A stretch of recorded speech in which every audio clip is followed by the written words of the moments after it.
Assalamualaikum warahmatullahi wabarakatuh.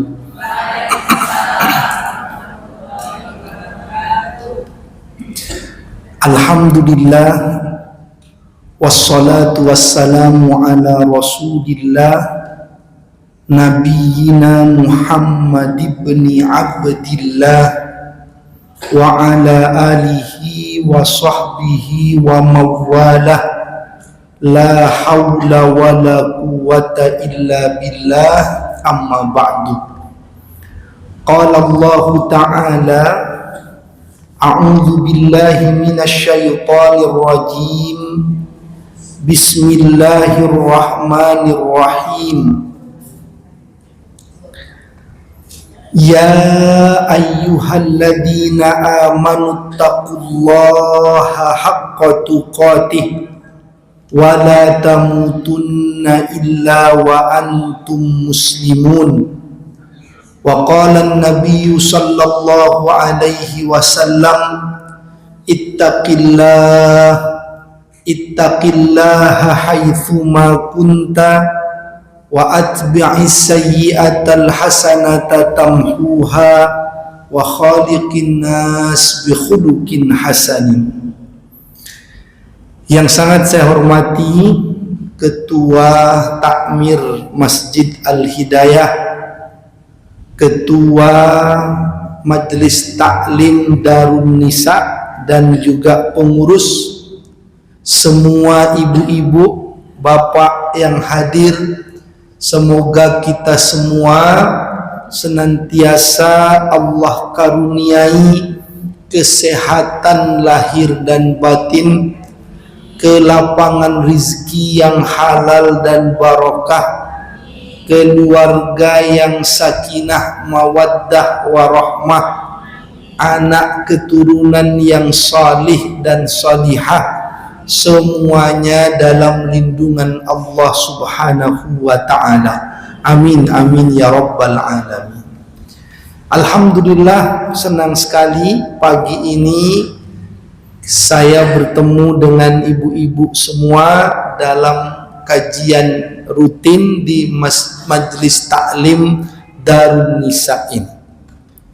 Tadi saya mau masuk ke sini, kata beliaunya di kantor dulu Ustaz.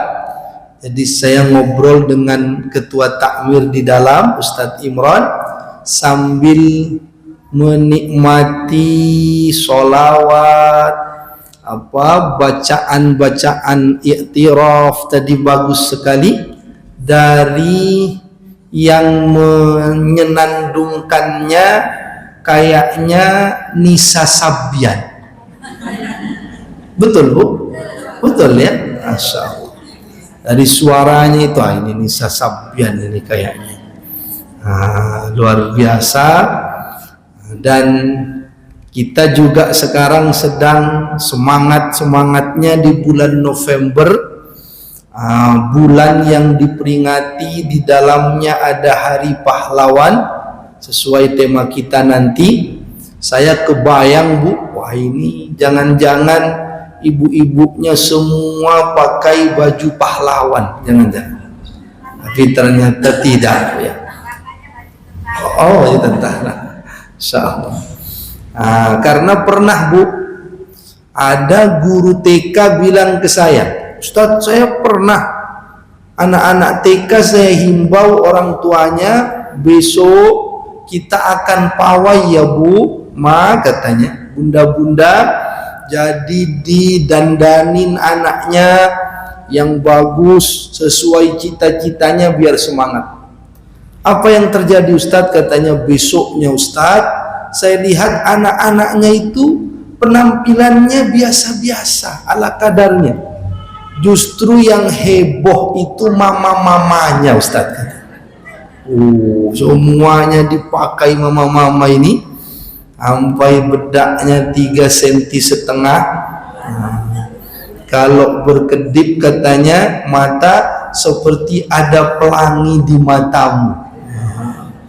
Lalu sudah semangat Ustadz pawai, akhirnya mereka ternyata hujan deres Ustadz katanya. luntur semuanya.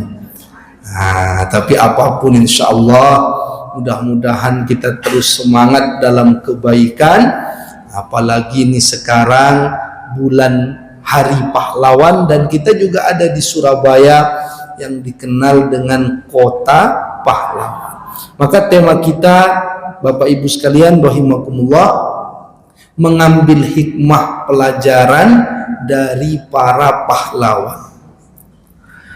Pahlawan itu punya istilah khusus dalam Islam. Apa istilah khusus dalam Islam, Bu? Sebutan untuk pahlawan? Yang tahu boleh pulang duluan. Tahu ya? Istilah khususnya namanya syuhada, atau orang-orang yang mati syahid. Cuman tidak semua pahlawan bisa masuk kategori syuhada. Tapi syuhada sudah mesti pahlawan. Kenapa? Karena pahlawan itu umum. Pahlawan itu umum. Syuhada ini khusus.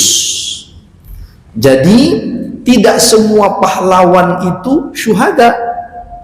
Tapi yang syuhada sudah pasti dia pahlawan. Di antara syarat menjadi syuhada, pahlawan itu disebut syuhada, tentu dalam keyakinan agama kita dia harus seorang mukmin, seorang muslim. Jadi pahlawannya pahlawan Islam, agamanya itu dalam keyakinan kita. Artinya yang beda agama tentulah punya keyakinan sendiri. Silahkan saja, lakum dinukum waliyadin, saling menghormati saja. Tapi dalam Islam disebut dengan syuhada kalau dia muslim. Pahlawan itu muslim. Di antara yang lain lagi, kata para ulama, syaratnya adalah ketika dia berperang itu niatnya tidak semata-mata karena tanah air saja. Tanah air boleh jadi kecintaannya yang dia bela, tetapi lebih dari itu niat perjuangannya harus karena mencari ridhonya Allah Subhanahu wa ta'ala. Karena mencari ridhonya Allah, karena Allah tidak menginginkan kezaliman, penjajahan. Allah ingin umat Islam, hamba-hambanya hidup damai, hidup nyaman. Maka kita berjuang untuk mencari ridha Allah, memberikan bantuan pertolongan kepada kaum muslimin agar terbebas dari kezaliman penjajah. Maka niatnya itu harus karena mencari keridhaan Allah Subhanahu wa ta'ala. Itu diantara syarat utamanya. Tapi Bu, dari dua syarat ini, syarat utama ya Bu ya, maka insya Allah kita berhusnudzan, pahlawan-pahlawan kita yang muslim itu insya Allah termasuk kategori syuhada, orang-orang yang mati syahid. Kenapa? Mereka muslim. Yang kedua, niatnya juga karena Allah, tak hanya karena cinta tanah air saja. Apa buktinya? Biasanya mereka Bu, kalau pas mengobarkan semangat, tidak hanya meneriakkan merdeka, tapi biasanya juga dengan takbir. Kayak Bung Tomo itu, Allahu Akbar, Allahu Akbar, Allahu Akbar, merdeka. Itu menunjukkan kita cinta tanah air, tapi tak hanya itu, tapi kita juga cinta Allah Subhanahu wa ta'ala, mencari keridhaan Allah Subhanahu wa ta'ala. Apalagi kita tahu Bu, kalau yang terkait Hari Pahlawan itu kan diawali juga, salah satunya yang menjadi penyemangat adalah fatwa para ulama, para kiai di Jombang, yang dikenal dengan resolusi jihad. Tanggal berapa itu Bu? 22 Oktober. Kita diperintah untuk berjihad, mengusir penjajah. Sebenarnya kita sudah merdeka 17 Agustus 1945, tetapi Inggris kemudian mau masuk lagi ke Indonesia. Kenapa? Karena Inggris bisa mengalahkan Jepang dalam Perang Dunia II. Jepang menjajah kita, yang terakhir menjajah kita Jepang.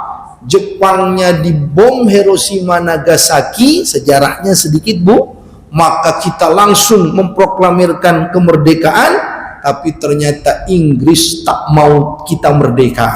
Maka Inggris datang ke Surabaya untuk tetap menjajah Indonesia. Maka ada fatwa ulama-ulama, kiai-kiai, agar kita ini berjuang mempertahankan kemerdekaan. Nama fatwanya dikenal dengan resolusi jihad. Lalu diperingati sebagai hari apa Bu? Hari santri.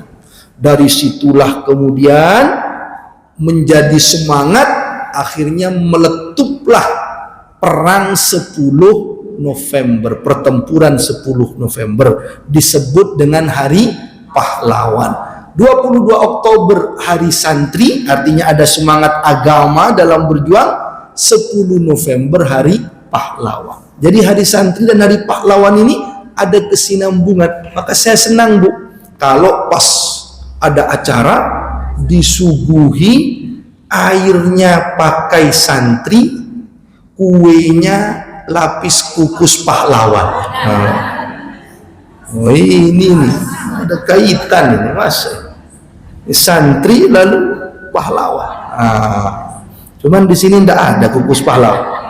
Tak apa-apa ya. Jadi sekali lagi Bu, syaratnya diantaranya Muslim dan dia itu mencari keridhaan Allah dalam berjuang. Itu syarat utama. Jadi para ulama mendetilkan syarat-syarat lainnya, tapi itu syarat utama. Maka disebutlah pahlawan Islam yang seperti itu sebagai syuhada, orang-orang yang mati syahid. Orang-orang yang mati syahid ini Bu, diminta kita oleh Allah Subhanahu wa Ta'ala untuk meneladani mereka, belajar dari mereka, mengambil hikmah pelajaran dari mereka. Mana dalilnya Ustadz? Kok kita ini disuruh meneladani karakter para pahlawan Islam, syuhada? Di antaranya Allah firmankan dalam surat An-Nisa. Ini pas Darun Nisa. Darun Nisa betul Bu ya? Surat An-Nisa ayatnya ayat 69. Kita diminta untuk belajar mengikuti karakter para pahlawan syuhada dalam Islam. A'udzu billahi minasyaitonir rajim. Bismillahirrahmanirrahim. An-Nisa ayat 69. Wa may yuti'illaha war rasul fa ulaika ma'al ladzina an'ama Allah فَأُولَئِكَ مَعَ الَّذِينَ أَنْعَمَ اللَّهُ عَلَيْهِمْ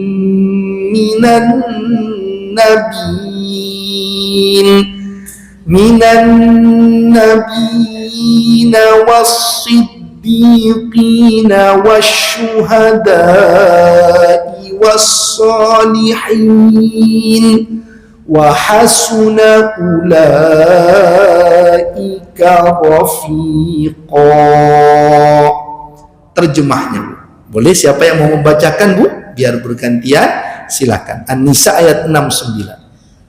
Dan barang siapa menaati Allah dan Rasul Muhammad, maka mereka itu akan bersama-sama dengan orang-orang yang diberi nikmat oleh Allah, yaitu para nabi, para pecinta kebenaran, orang-orang yang mati syahid, dan orang-orang yang soleh. Mereka itulah teman-teman yang sebaik-baiknya. Mereka itulah teman-teman yang sebaik-baiknya. teman untuk kita bergaul, untuk kita belajar, untuk kita mencontoh karakternya. Siapa saja? Kata Allah, minan nabiyyin, para nabi, wassiddiqin, orang-orang yang jujur, yang berada dalam kebenaran, wasyuhada, orang-orang yang mati syahid, lalu wassalihin, orang-orang yang salih. Lalu Allah mengatakan di akhir ayatnya, wa hasuna ulaika rafiqa, mereka itulah sebaik-baik teman. Jadi kita diperintah untuk bergaul atau belajar dari mereka. Dan ini sekaligus bisa menjadi tafsir dari surat Al-Fatihah. Kita kan pada ayat yang kita meminta jalan yang lurus, kita kan dalam surat Al-Fatihah dalam sholat berdoa, ihdinas siratal mustaqim, tunjukilah kami jalan yang lurus, siratal ladzina an'amta alaihim, jalan orang-orang yang telah engkau beri nikmat. Siapa orang-orang yang telah engkau beri nikmat? Ini penjelasannya. Faulaika ma'al ladzina an'amallahu alaihim, orang yang taat pada Allah dan Rasulnya itu akan bersama orang-orang yang telah Allah beri nikmat. Siapa orang-orang yang telah Allah beri nikmat? Tadi itu minan nabiyyin wassiddiqin wasyuhada wassalihin, para nabi, orang yang jujur atau dalam kebenaran, orang yang mati syahid, dan orang yang soleh. Jadi kita ini setiap sholat berdoa ingin mengikuti jalan mereka, jalannya para nabi, termasuk jalannya orang-orang yang mati syahid, jalan perjuangannya, jalan karakter hidupnya. Kita diminta oleh Allah untuk mencontoh mereka. Maka ada seorang guru ingin mengajarkan kepada anak didiknya agar senang dengan para pahlawan, agar bisa mencontoh, mengikuti perjuangan. Guru ini nanya kepada anak didiknya, kepada muridnya, "Nah, kamu tahu ndak, kenal ndak yang namanya siapa itu Jenderal Sudirman?" Kata muridnya, "Ndak tahu Bu Guru," katanya. "Kamu tahu ndak siapa itu Imam Bonjol?" "Ndak tahu Bu Guru." "Kamu tahu ndak siapa itu Juanda atau Ahana Sution?" "Ndak tahu Bu Guru." Apa kata gurunya? "Kamu ini ndak pernah belajar ya? Kok ndak tahu nama-nama tadi itu?" Apa kata muridnya? "Saya itu belajar Bu Guru." "Kok ndak tahu?" "Begini Bu Guru," kata muridnya. "Coba saya tanya balik, Bu Guru tahu ndak Agus Rahman?" "Tak tahu." "Bu Guru tahu ndak Gigi Cahyono?" "Ndak tahu." "Bu Guru tahu nggak Siti Aminah?" "Ndak tahu." Kata muridnya, "Itulah Bu Guru, kita itu masing-masing punya kenalan sendiri-sendiri," kata. Jadi disangka tadi itu kenalan gurunya, padahal itu para pahlawan. Sekarang apa Bu yang kita bisa ambil dari para pahlawan? Apa yang bisa kita ambil dari para pahlawan? Pertama, tentu banyak. Dalam kesempatan singkat ini beberapa saja. Pertama, para pahlawan itu punya karakter memandang keterbatasan itu bukan alasan untuk menyerah, pantang menyerah dengan keterbatasan. Justru keterbatasan itu menjadi pelecut semangat untuk berkarya lebih baik. Itu pertama. Jadi para pahlawan itu Bu, melihat keterbatasan itu bukan alasan untuk menyerah, tapi justru menjadi pelecut semangat untuk dia berkarya menjadi lebih baik. Mari kita ambil contoh. Tadinya Bu, bambu runcing itu itu tadinya adalah lambang keterbatasan persenjataan. Karena kita tidak punya senjata yang canggih, terbatas persenjataan kita, ya apa adanya. Diambillah bambu, dilancipkan atasnya atau salah satu ujungnya, itulah digunakan untuk berperang. Tapi lihat Bu, di tangan para pejuang, bambu yang tadinya lambang keterbatasan, ketika diangkat dengan semangat juang, dengan takbir, dengan pekik merdeka, berubah menjadi lambang kekuatan, lambang gemuruh perjuangan yang pantang menyerah. Jadi berubah, bukan lagi lambang keterbatasan, tapi justru ini lambang simbol perjuangan yang penuh semangat, penuh gemuruh semangat perjuangan. Padahal tadinya bambu itu lambang keterbatasan. Nah, itulah para pejuang itu tak menyerah dengan keadaan, melihat keterbatasan justru jadi pelecut semangat. Saya ambil contoh lain Bu, tandu itu sebenarnya adalah lambang keterbatasan orang yang ditandu. Berarti kalau ada tandu, ini orang yang ditandu itu tidak bisa jalan sendiri, mungkin dia sakit, dia terbatas. Tapi berbeda dengan tandunya Jenderal Sudirman. Begitu diangkat tandu Bu oleh pasukannya keluar masuk hutan, yang terlihat itu bukan orang sakit di dalam tandu, bukan orang yang terbatas di dalam tandu, justru gemetar penjajah. Kenapa? Ini yang sakit saja tetap bergemuruh, tak menyerah, masuk keluar hutan. Tandu berubah dari tadinya lambang keterbatasan justru menjadi lambang kekuatan, lambang semangat perjuangan. Nah, itulah para pejuang. Maka kita Bu harus mencontoh ini. Dalam hidup kita itu keterbatasan itu bukan menjadi semangat kita turun, tapi justru menjadi pelecut semangat kita. Contoh misalkan, kita ini sudah usia tak lagi muda. Masa usia tak lagi muda masih disuruh belajar Al-Quran? Oh jangan putus asa. Justru karena usia saya tak lagi muda, saya ingin bisa baca Quran sebelum saya dipanggil oleh Allah Subhanahu wa Ta'ala. Itu namanya semangat Bu. Jadi bukan menyerah, tapi Ustadz, bacaan Quran itu sulit dipelajari. Kata gurunya, Bu, bedakan antara zal dengan dal. Sulit membedakan. Gimana Ustadz caranya? Kalau zal yang ada titiknya, ujung lidah sentuhkan ke ujung gigi depan atas. Za. Kalau dal di dalam, da ujung lidah. Ternyata tidak bisa. Disuruh ulang bolak-balik. Kenapa sih Bu tidak bisa? Sebenarnya Ustazah bukannya tidak mau. Kata Ustazah tadi zal ujung lidah disentuhkan ke ujung gigi depan atas. Masalahnya gigi depan atas saya sudah habis semuanya Ustaz. Tapi jangan menyerah Bu. Justru keterbatasan itu jadi pelecut semangat kita.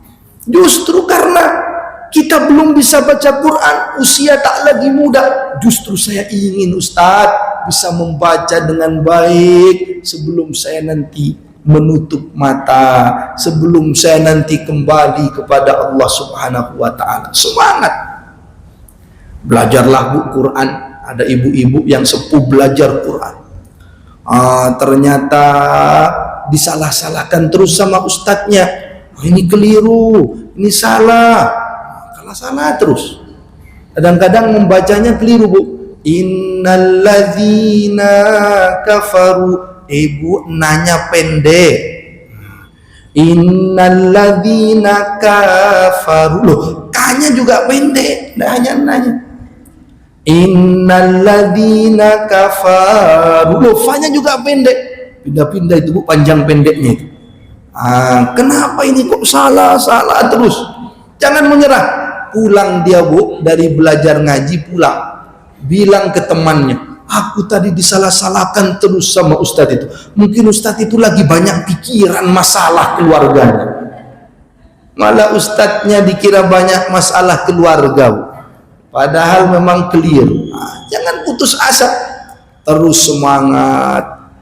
Kata Allah dalam Al-Quran, sebagaimana kita diajarkan dalam surat Al-Insyirah, fa inna ma'al usri yusra, inna ma'al usri yusra. Bersama kesulitan itu ada kemudahan, sesungguhnya bersama kesulitan itu ada kemudahan. Jangan lihat kesulitannya, tapi lihat sisi lain kemudahannya. Ibu kalau belajar Quran tidak bisa-bisa, itu pahalanya terus berlipat-lipat. Kata Nabi dalam hadisnya, al-mahiru bil Quran ma'as safaratil kiramil bararah. Orang yang mahir baca Quran nanti akan bersama para malaikat yang mulia. Walladzi yatata'u fihi wa huwa 'alaihi syaqqun, walladzi yatata'u fihi wa huwa 'alaihi syaqqun falahu ajrani. Dan siapa yang grotal-gratul, terbata-bata, apa balasannya Bu yang terbata-bata? Yang grotal-gratul, kata Nabi, sulit dia membacanya, syakun, berat dia, tak bisa-bisa, grotal-gratul bacaannya. Apa balasannya? Falahu ajrani, dia akan dilipat gandakan pahalanya 2 kali lipat pahalanya. Coba Bu, yang grotal-gratul malah dapat 2 pahala, 2 kali lipat pahalanya. Ada ibu-ibu agak-agak tidak yakin, Bu, masa Ustadz yang grotal-gratul dapat 2 kali lipat pahala? Iya Bu. Jangan-jangan tuh 2 kali itu maksudnya 1 pahala grotal, 1 pahala gratul Ustadz kata. Memang benar-benar pahala, 2 kali lipat pahalanya. Kenapa?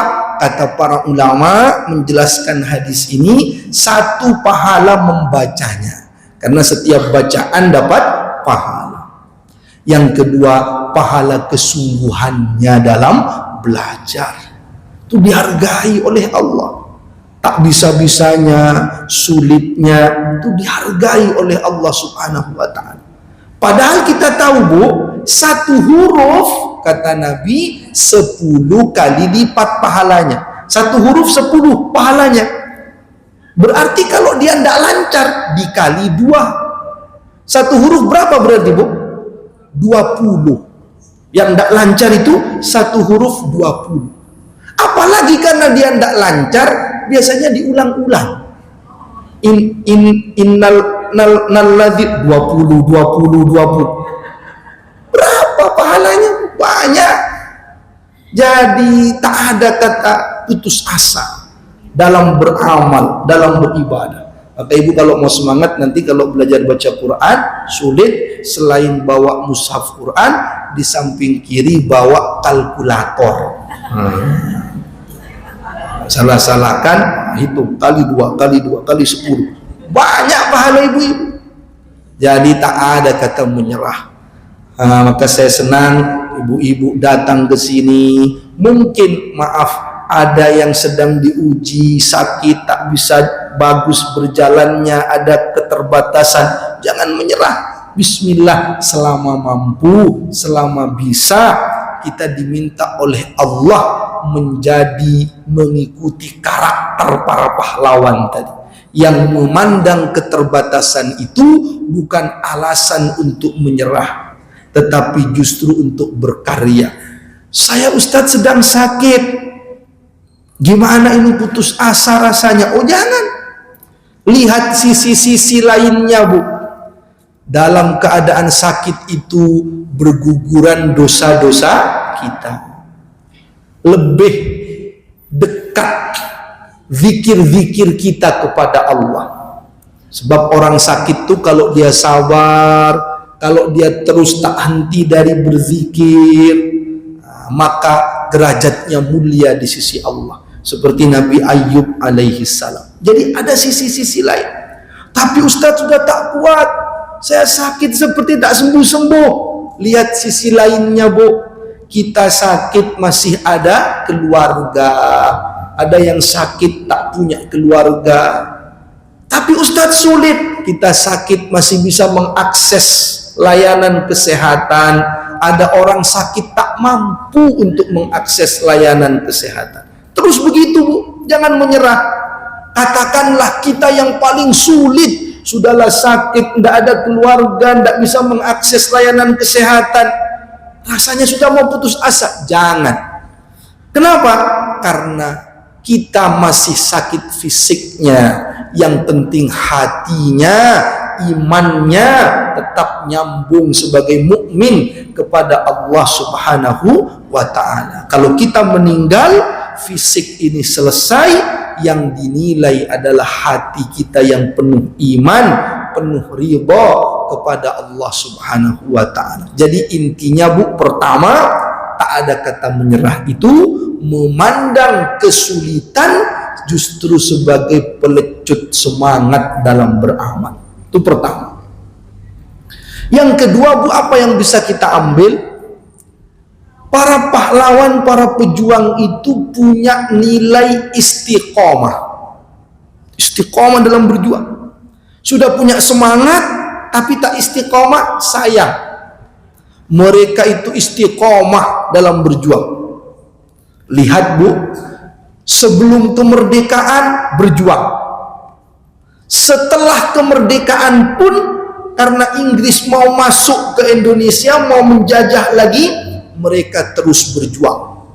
Ada namanya perang gerilya, terus tak kenal henti mereka. Itu namanya istiqomah. Perang gerilya itu, Bu, menghancurkan sedikit, lari ke hutan, menghancurkan sedikit, lari ke hutan. Tak apa-apa, tapi terus, maka dampaknya sangat besar. Kata Nabi dalam hadisnya, ahabbul a'mal ilallah, amal yang paling dicintai Allah itu adalah adwamuha, yang terus menerus, wa in qalla, walaupun hanya sedikit-sedikit. Ya kalau bisa banyak dan istiqomah bagus, tapi mungkin kalau usia tak memungkinkan, yang penting istiqomah walaupun hanya sedikit-sedikit. Nah, itulah yang diajarkan para pahlawan kita. Ibu-ibu rutinkan baca Quran walaupun sedikit-sedikit. Yang bisa 1 juz sehari bagus. Ada yang bisa 1 juz sehari, Bu? Insya Allah. Ada jamaah saya Ustadz, Ramadan kemarin itu 2 juz sehari bisa. Saya hebat, Bu. Sehari 2 juz bisa. Kapan itu? 1 juz saat berbuka, 1 juz saat sahur. Cuman juznya juz mangga dan juz apukat. Kalau itu saya 3 juz bisa juga itu. Rutinkan, Bu. Kalau tak bisa 1 juz, setengah juz. Tak bisa setengah juz, 1/4 juz. Tak bisa 1/4 juz, mungkin 1 lembar bolak-balik. Tak bisa 1 halaman. Rutinkan. Istiqomah itu dicintai oleh Allah Subhanahu wa ta'ala. Tapi kalau dari wajah-wajahnya, kayaknya ibu-ibu ini banyak baca Qur'annya, karena dari wajah-wajahnya sudah lancar-lancar semua bacaan Qur'an. Betul ya, Bu ya? Dari wajah-wajah sudah lancar-lancar. Yang penting jangan dites satu-satu, Ustaz. Takut nanti ketahuan yang tidak lancar. Tapi tadi lancar tuh, perwakilan saja sudah lancar bacaan Quran. Maka semangat, Bu. Istiqomah itu yang diajarkan para pejuang, para pahlawan. Nabi istiqomah dalam perjuangan. Sahabat-sahabat terus berjuang kalau memang ada musuh yang mengancam, tak kenal lelah. Itu namanya istiqomah. Di mana-mana istiqomah. Zikirnya istiqomah. Infak sodakohnya semampu kita, istiqomah. Yang kita mampu. Puasanya istiqomah. Terus kita hidup ini ingin istiqomah dalam kebaikan. Kalau orang istiqomah dalam kebaikan, maka kapanpun nanti ketika dia meninggal, dia wafat dalam amalan kebaikan itu. Sebab kata para ulama, diantaranya dalam tafsir Ibnu Katsir disebutkan, kita ini diingatkan untuk berhati-hati. Kenapa? Karena bisa jadi kita ini mati dalam amal yang biasa kita lakukan ketika hidup.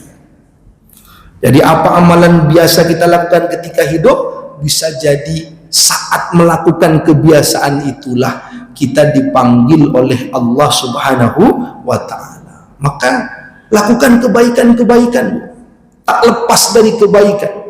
Maka kata Allah tadi, fa idza faraghta fansob, selesai dari satu amalan kepada amalan yang lain. Walaupun ini penting, tidak selalu amalan ibadah itu harus yang ritual. Yang ritual, berarti harus hanya ngaji, sholat, baca sholawat, zikir, itu benar. Tapi tak hanya itu, ibadah itu bisa divariasikan biar ibu juga tidak merasa jenuh, karena namanya manusia kadang ada capeknya. Ibadah itu ada yang ritual, ada yang non ritual. Apa misalkan silaturrahim, itu ibadah juga. Ibu sekarang mungkin lagi agak kurang semangat untuk sholat duha, misalkan baca Quran hanya sedikit, ganti silaturrahim, bantu teman, itu juga ibadah, divariasikan. Maka datanglah silaturrahim ke saudara kita, datang, nilainya banyak pahalanya. Kata Nabi dalam hadisnya, man ahabba ayyubsatalahu fi rizkihi wa yunsa'alahu fi atharihi falyasil rahimahu. Siapa yang ingin dipanjangkan umurnya, dilapangkan rizkinya, hendaknya dia bersilaturrahim. Cuman kalau silaturrahim, jangan juga membebani, merepotkan orang yang kita tamui.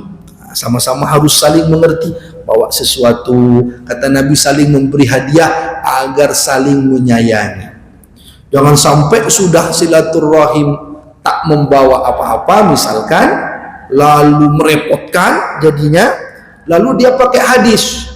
Kata hadis, Ustadz, satu riwayat menyebut kita itu seseorang itu harus berupaya menjamu tamunya sesuai kemampuannya itu 3 hari. Maka dia kesempatan datang ke temannya 3 hari. Begitu 3 hari, sorenya pamit pulang. Aku tak pulang ya. Ternyata sampai di terminal, isyaknya balik lagi. Assalamualaikum, kata. Lumayan 3 hari lagi, Bu. Kalau diulang 10 kali 1 bulan di rumah itu. Silaturahim. Kadang jalan-jalan, katanya ibu-ibu mungkin ada tadabbur alam, jalan-jalan. Cuman kalau jalan-jalan jangan lepas juga dari Allah Subhanahu wa ta'ala. Lihat banyaknya tanam-tanaman, indahnya ciptaan Allah, sambungkan kepada Allah. Rabbana ma khalaqta hadza batila subhanaka faqina azabannar. Jadi ibadah itu indah, Bu. Tidak hanya ritual, tapi non ritual juga banyak. Intinya istiqomah dalam ibadah, baik yang ritual atau yang non ritual.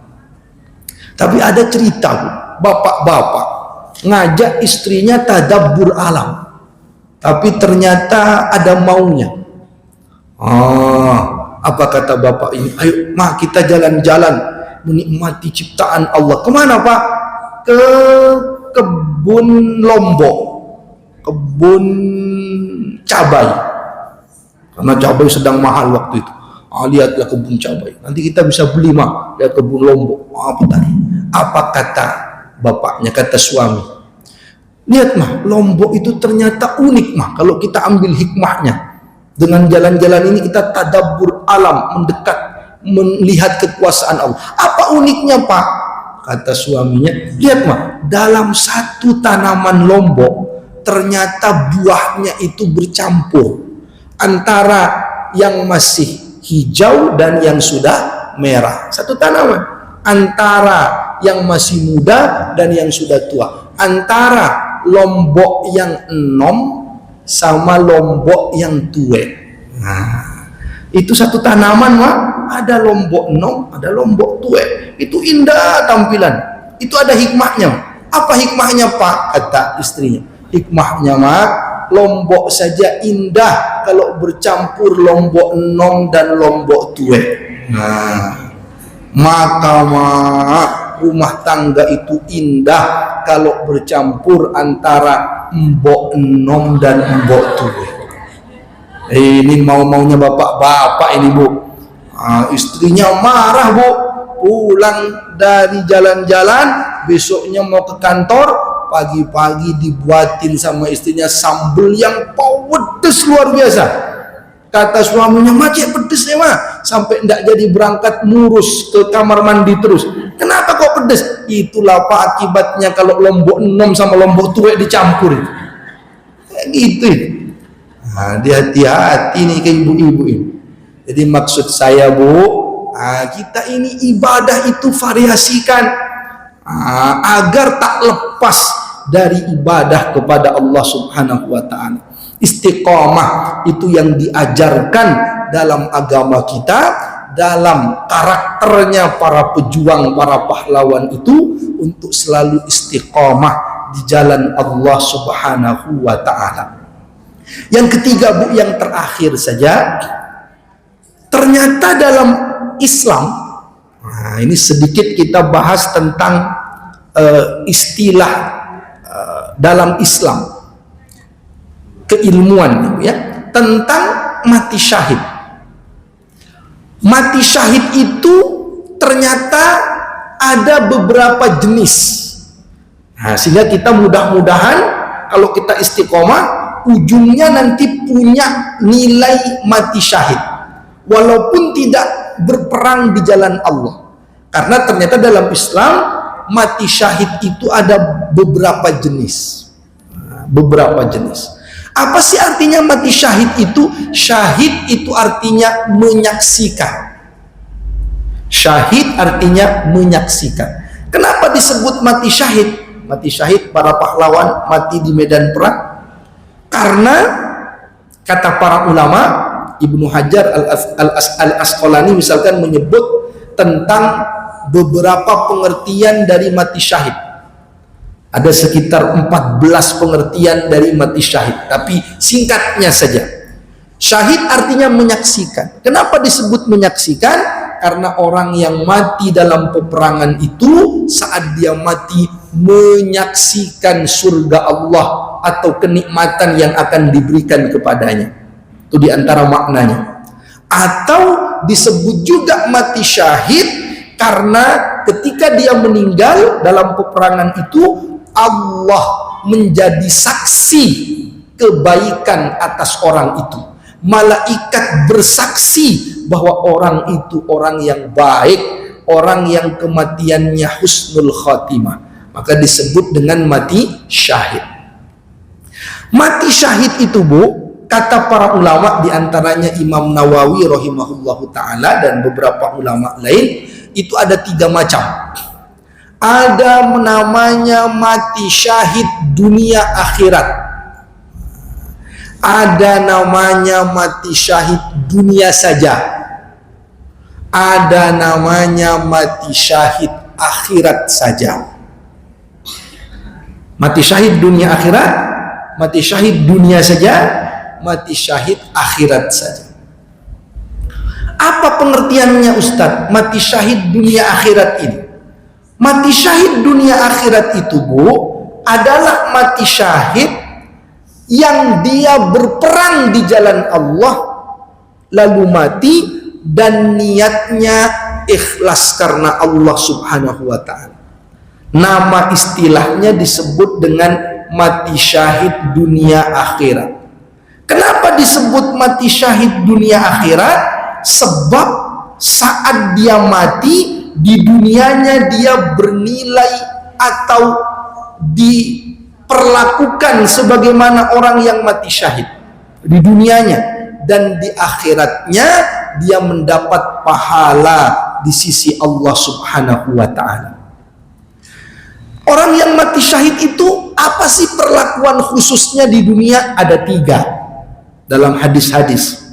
1, tidak dimandikan. Orang yang mati dalam peperangan tubuh itu tidak dimandikan. Jadi luka-lukanya dibiarkan, tak dimandikan. 1. 2, tak dikafani. 3, tak disolatkan. Justru karena kemuliaannya.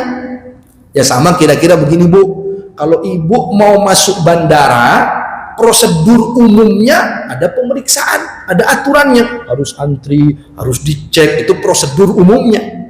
Tapi ada tamu-tamu VIP, tak pakai diatur sesuai prosedur, langsung dia masuk. Maka tak pakai disolatkan. 3 perlakuan untuk orang yang mati syahid yang berperang di jalan Allah. Tapi Bu, dari 3 ini 2 diantaranya para ulama berbeda pendapat, yaitu tentang dikafani dan disolati. Kenapa? Karena kalau disolati ada beberapa hadis Nabi pernah mensolati orang yang mati syahid, Nabi pernah tidak mensolatinya. Artinya untuk yang disolati ini boleh disolati, boleh tidak. Begitu pula yang dikafani ini boleh dikafani, boleh tidak. Sebab dalam mazhab Syafi'i misalkan ada pendapat bahwa kalau keluarganya meminta dikafani, dikafani. Tapi yang tak dimandikan secara umum sepakat bahwa tak dimandikan orang yang mati syahid itu. Maka Bu, secara umum dulu, maka secara umum menurut mayoritas ulama, orang mati syahid di dunianya 3 perlakuannya: tak dimandikan, tak disolat, tak dikafani, tak disolati. Di akhiratnya karena dia ikhlas dapat pahala dari Allah. Orang itulah disebut dengan mati syahid dunia akhirat. Kenapa disebut mati syahid dunianya? Karena perlakuannya khusus di dunia. Kenapa disebut mati syahid akhirat? Karena dia ikhlas dapat pahala di sisi Allah Subhanahu wa ta'ala. Yang kedua Bu, namanya mati syahid dunia saja. Dunia saja. Kenapa disebut mati syahid dunia saja? Sebab di dunianya dia diperlakukan sebagaimana orang yang mati syahid, karena dia mati berperang di jalan Allah. Dia mati berperang di jalan Allah. Tetapi di akhiratnya dia tak dapat pahala. Kenapa?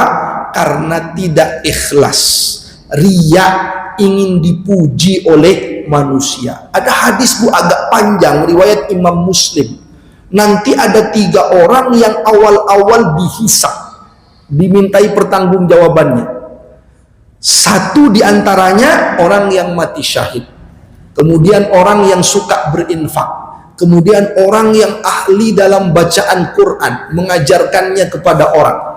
Dia ditanya oleh Allah, hadisnya riwayat Muslim, hadis yang sahih, untuk siapa engkau melakukan itu?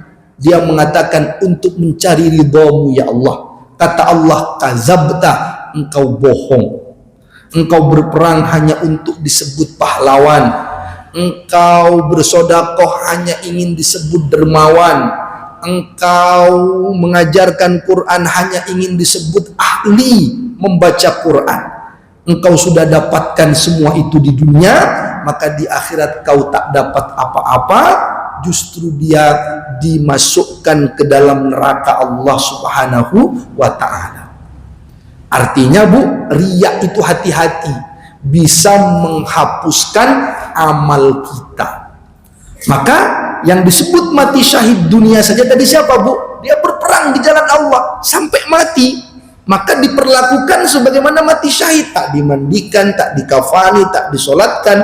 Tapi di akhirat dia tak dapat pahala. Kenapa? Karena tidak ikhlas, karena ingin dipuji oleh manusia. Hati-hati nih Bu, ikhlaskan kepada Allah amal kita itu.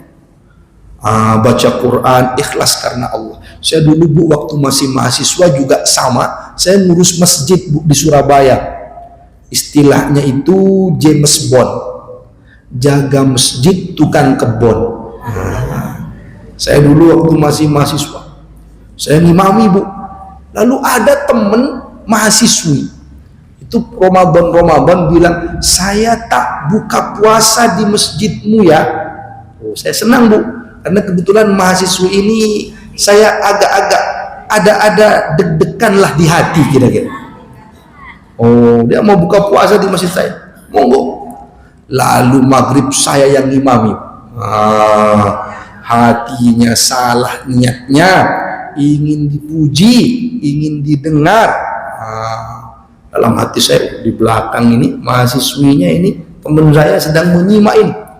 Maka saya enak-enakan bacaan Bu. Bismillahirrahmanirrahim. Alhamdulillahi Rabbil Alamin. Pokoknya dienak-enakan sudah.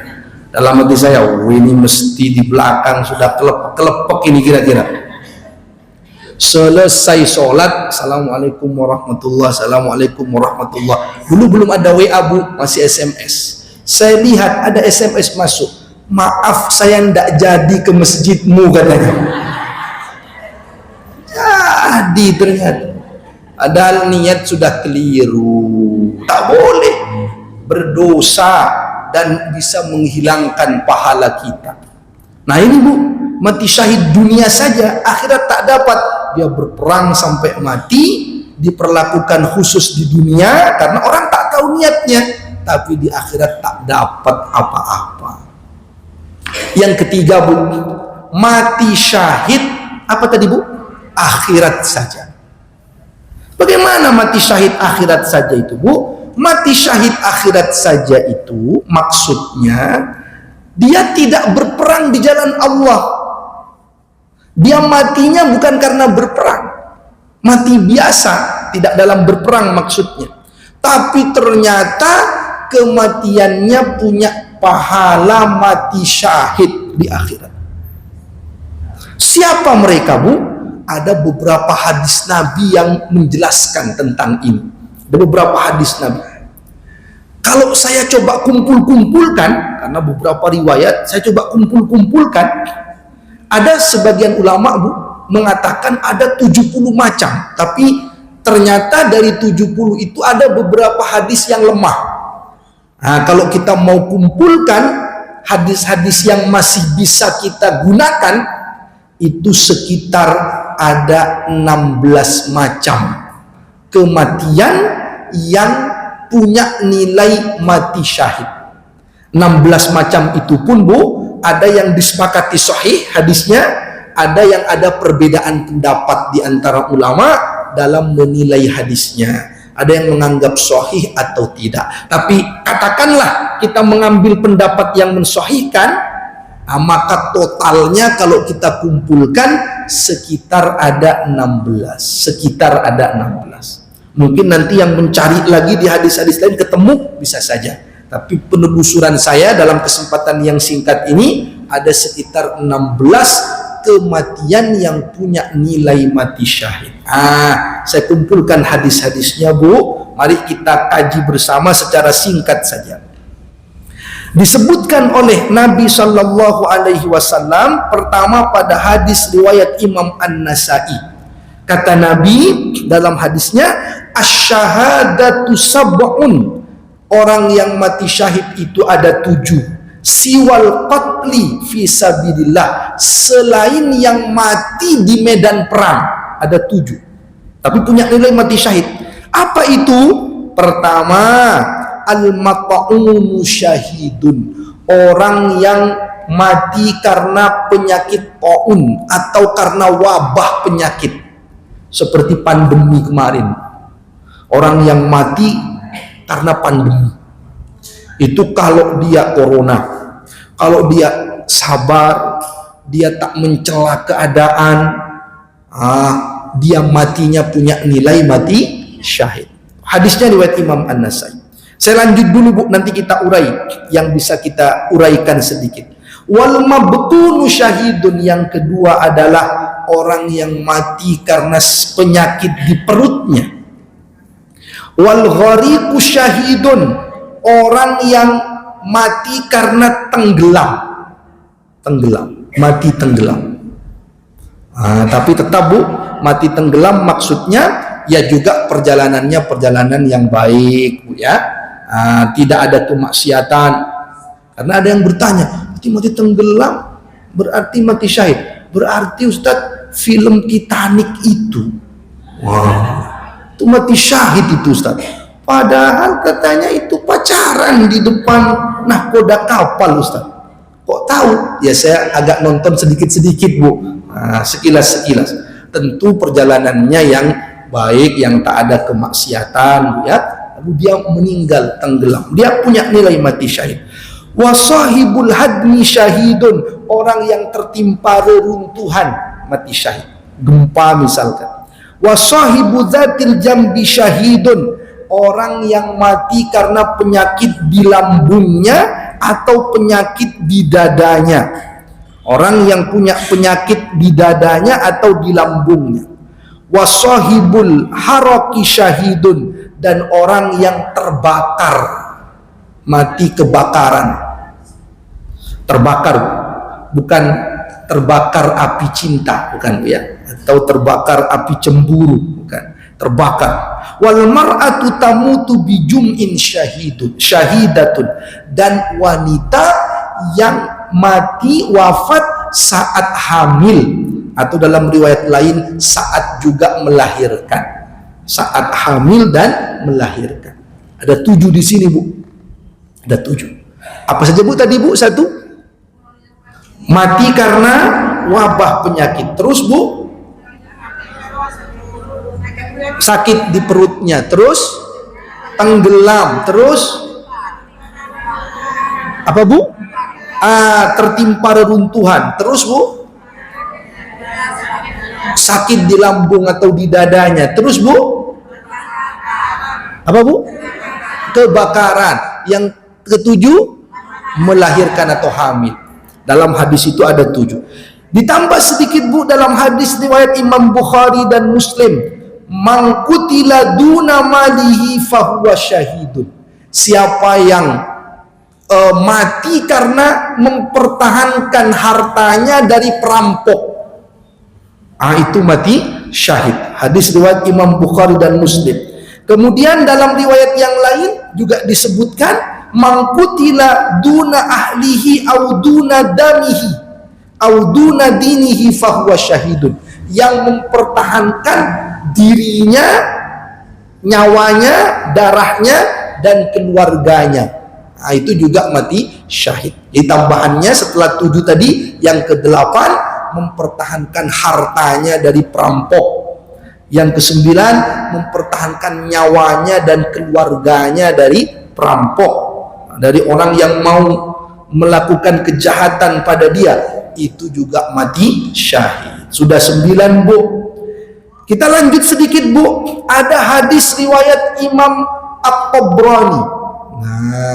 Ini juga ada yang mengulang sebelumnya tadi, tapi yang tak terulang beberapa tambahannya.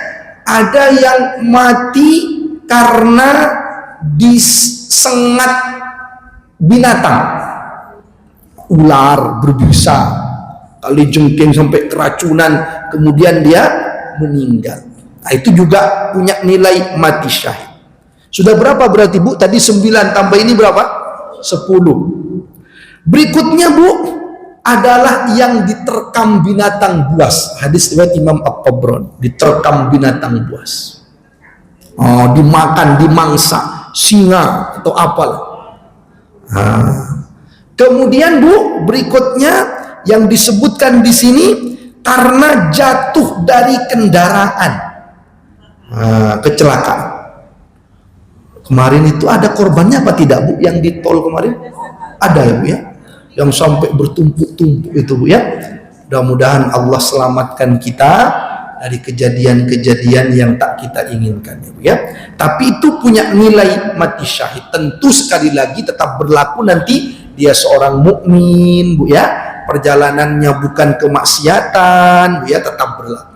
Nah, kemudian berikutnya Bu, yang meninggal saat lansia, sudah sepuh sekali, itu punya nilai mati syahid dalam hadis riwayat Imam Tabrani. Kenapa? Karena mungkin kan pendengarannya sudah mulai berkurang, tatapannya mulai berkurang, sulit dia. Allah kasih umur panjang dia, maka kalau dia wafat karena hidupnya di akhir-akhirnya punya kesulitan-kesulitan, maka dia punya nilai mati syahid. Kemudian berikutnya Bu adalah orang, nah ini disebutkan di sini, orang yang mati karena tersedak atau ada masalah di tenggorokannya. Tenggorokannya ada masalah, tersedak atau ada masalah di tenggorokannya. Itu juga punya nilai mati syahid. Ini termasuk yang diperselisihkan oleh para ulama, tetapi secara umum masih ada ulama yang mengatakan hadisnya cukup kuat sehingga bisa diambil sebagai dasar. Sudah berapa Bu? 14. Tambahan berikutnya Bu adalah yang punya niat mati syahid. Punya niat mati syahid walaupun dia meninggal di pembaringannya. Punya niat, keinginan yang kuat. Ada Bu punya keinginan yang kuat, saya ini, karena niat itu bisa menyampaikan seseorang atas izin Allah walaupun dia tak melakukannya. Saya Ustadz niat hadir di pengajian, niat sekali Ustadz. Tiba-tiba ada tamu datang ke rumah, niatnya itu dicatat oleh Allah, bisa punya nilai, dia punya kebaikan seperti orang datang ke majelis taklim. Atau orang yang sakit Bu, rutin dia istiqomah berangkat ke masjid, tapi karena sakit tak berangkat, selama sakitnya itu tetap dihitung dia seperti orang yang berjamaah di masjid karena istiqomah dan niatnya terpasang. Cuman niatnya harus kuat Bu, jangan niat yang tidak kuat. Ada niatnya itu kurang kuat, saya mau ngaji Ustadz habis maghrib karena anak dan suami jarang ngaji, saya mau ngaji. Dia baca A'udzu billahi minasyaitonir rajim, agak keras dia di dalam kamar. Suami dan anaknya nonton TV di depan. Baru ta'awud, kata anaknya, sinetronnya mau mulai. Mulai goyah niatnya itu. Tapi masa saya menyerah, kata dia, saya tidak mau. Bismillahirrahmanirrahim, tambah dikit. Karena dia tak mau menyerah. Kata anaknya, ini sinetronnya seru-serunya lanjutan yang kemarin. Mulai niatnya oleng, tapi dia tak mau menyerah. Masa saya hanya ta'awud dan basmalah, saya tak mau menyerah. Minimal satu kalimat saya baca. Dia tarik nafas, dia baca Shadaqallahul adzim.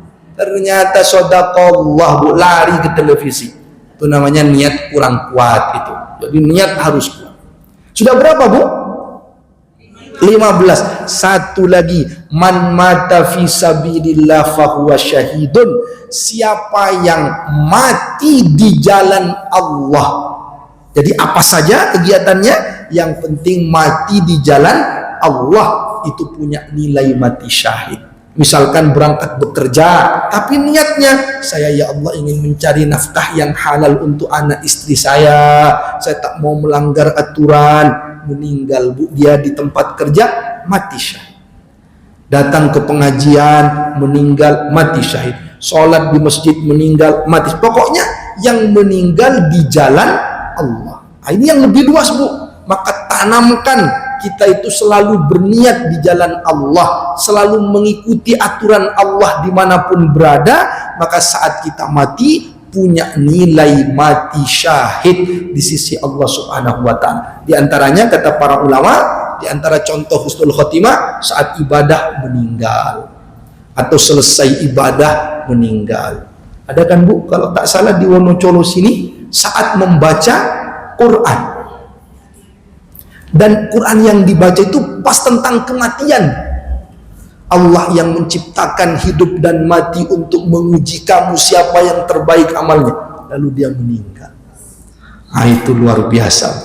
Itu diantara tanda-tanda husnul khotimah. Tentu Bu, kepastiannya apakah dia husnul khotimah atau tidak, mati syahid atau tidak, Allah yang maha tahu.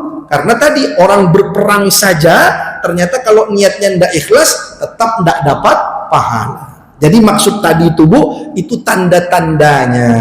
Adapun kepastiannya hanya Allah Subhanahu wa taala yang tahu. Kita tak tahu.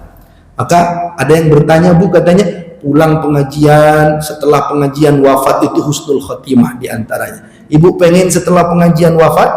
Kalau pengen pengajian saya akhiri 2 menit lagi. Jangan pengajian yang ini Ustaz, pengajian lain-lainnya sajalah, kapan-kapan sajalah. Intinya kapanpun Bu, mudah-mudahan kita punya nilai kematian mati syahid, mati yang dipersaksikan surga, yang dipersaksikan kebaikan oleh Allah Subhanahu wa ta'ala. Saya kira itu dulu Bu dari saya. Mungkin ada pertanyaan seputar ini atau yang lain, saya persilahkan. Monggo Ibu, silakan. Mungkin ada mic-nya atau apa, monggo. Ada yang bertanya Bu? Oke, monggo silakan. Oke, silakan Bu. Atau kalau ada mic.